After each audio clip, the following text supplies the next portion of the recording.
ব্রাজিলের নকআউট পর্বে জাপানের বিপক্ষে ট্যাকটিক্স ফাঁস হয়ে গেল, যা বলল কোচ কার্লো আনচেলত্তি। বিস্তারিত ভিডিওতে। ব্রাজিলে নতুন জুনিয়রের রাজত্ব চলছে। নেইমার ফিরে এসে দেখলেন তার সিংহাসনে দখল করে বসে আছে অন্য কেউ। তিনি ছাড়াও এই ব্রাজিল জিততে পারে, তবে রাজা তো রাজাই। তার দিকেই তাকিয়েছিলেন সবাই। দীর্ঘ 981 দিন পর ফের ব্রাজিলের হলুদ জার্সিতে মাঠে নামলেন নেইমার জুনিয়র। চলতি বিশ্বকাপে প্রথম ম্যাচে খেলতে নামার পর গ্যালারি জুড়ে ধ্বনি উঠল নেইমার নেইমার। কিন্তু এই প্রত্যাবর্তনের গল্পের মাঝেও আরও একটা সত্য ফুটে উঠেছে। ব্রাজিল ফুটবল দলের হয়ে এখন আলো ছড়াচ্ছেন আর এক জুনিয়র, তিনি ভিনিসিয়াস জুনিয়র।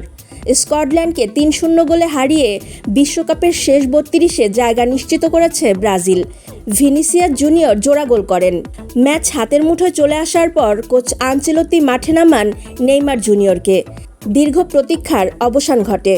5 সপ্তাহের চোট কাটিয়ে ফেরা 34 বছর বয়সী এই তারকা 2023 সালের পর আন্তর্জাতিক ম্যাচে প্রথমবার নামলেন। বিশ্বকাপে এটাই তার 14 নম্বর ম্যাচ।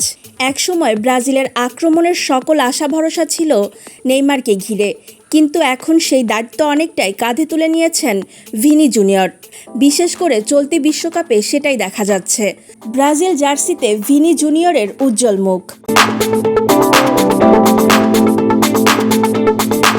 গ্রুপ পর্বের বাকি দুটো ম্যাচের মধ্যে স্কটল্যান্ড বিপক্ষে তার পারফরমেন্স ছিল চোখ ধাঁধানো। গতি, ড্রিবলিং এবং আক্রমণাত্মক মানসিকতায় তিনি বারবার বিপাকে ফেলেছেন স্কটিশ রক্ষণভাগকে। জোড়া গোলের মালিক তিনি।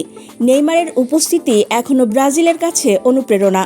তার অভিজ্ঞতা, নেতৃত্ব এবং বড় ম্যাচের মানসিকতা দলকে বাড়তি শক্তি দেবে। কিন্তু চলতি বিশ্বকাপের 3টি ম্যাচ, বিশেষ করে স্কটল্যান্ড ম্যাচ, যেন পরিষ্কার করে দিল ব্রাজিলের বর্তমান ও ভবিষ্যতের কাণ্ডারি এখন ভিনিসিয়াস। ষষ্ঠ বিশ্বকাপ ঘরে নিয়ে যাওয়ার স্বপ্ন নিয়ে খেলতে এসেছে ব্রাজিল। সেই জার্নিতে নেইমারের প্রত্যাবর্তন যেমন বড় খবর, তেমনই আরও এক জুনিয়রের উত্থান দেখছেন বিশ্ব। এদিকে নকআউট পর্বে ব্রাজিলের শক্ত প্রতিপক্ষ জাপান।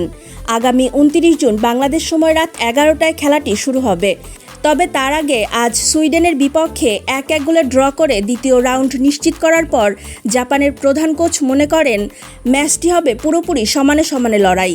তার মতে গত বছরের অক্টোবরের ব্রাজিলকে 3-2 গোলে হারানোর অভিজ্ঞতায় তাদের আত্মবিশ্বাস যোগাচ্ছে। সুইডেনের বিপক্ষে ম্যাচ শেষে সাংবাদিক সম্মেলনে তিনি বলেন, ব্রাজিলের বিপক্ষে ম্যাচটি আমি 50-এ 50 বলবো। শেষবার আমরা ব্রাজিলের বিপক্ষে খেলেছিলাম এবং সেখানে আমরা দেখিয়েছি যে আমাদেরও গুণগত মান আছে। আমরা এমন একটি দল যারা জয়ের সম্ভাবনা রাখে। আমরা ব্রাজিলকে অনেক সম্মান করি এবং জানি তারা কি করতে পারে। তবে এটাও পরিষ্কার যে আমাদেরও জয়ের সুযোগ রয়েছে।